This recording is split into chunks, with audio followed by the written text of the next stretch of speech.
I have never, in my 16 years of selling real estate full time, from the beginning to today, has been full-time real estate sale. Well, I take that back.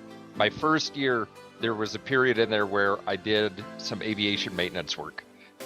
But of course, that was also in 2008, when everybody thought like we were all going to die. Like, we're all going to die. So, well, that's what the news was saying too. Like, I don't know what's going to happen. Like, this is really bad. Like, we hurry, print off $1 trillion. That'll save us. In that whole time, nobody's ever asked me whether I was part-time or not. They never asked if this is actually what I did for a living. Is this what you do for a living? And anytime that I go on an appointment, I make sure to let them know, like, this is what I do.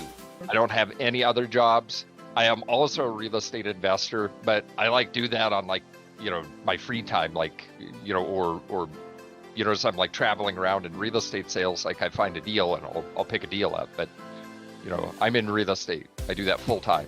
When you're interviewing agents, if you're interviewing agents, that should be the first question that you ask them. Is this what you do? Are you working for me full time, or are you beholden to somebody else? Now, I don't know if they ever asked the question, but they should. Yeah, or I've had other agents tell me this. They're like, yeah, this is, I sell a couple of houses a year because it pays for my MLS fees and then gives us enough money to go on a vacation. You know, and then it's like, okay, well, where do you work? And they're like, oh, I work for the state. So they have a state job. They have all the state bennies. They have all the, you know, all the accoutrements that go along with it. And then they play part-time real estate agent so that they can go on a nice vacation every year. And what horrifies me about that for the clients is that you have somebody that they just told me that the only reason why they're in real estate is money. They just want to make a little bit of money, you know, so that they can go on a vacation. How committed is that agent to those transactions? Could you imagine if you were a stockbroker? How about a part-time stockbroker? Like, I got to get my money out of the stock market right now. You call them, I need to get my money out of the stock market. And it just goes to voicemail. And then they call you back and they tell you like, oh yeah, sorry, I was at my full-time job. Sorry about that.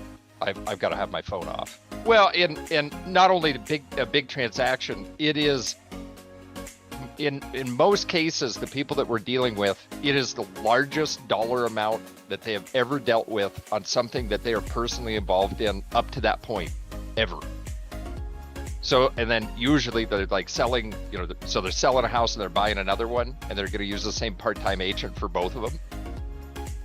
So there are a lot of moving parts in there that need to be managed too. And you're going to count on a part-time agent that has a full-time job to do a good job of managing that, to make sure that all the timelines are met, you know, to make sure that nothing gets missed. Like, stuff comes up in real estate transactions. I mean, it's crazy to me. It's just crazy.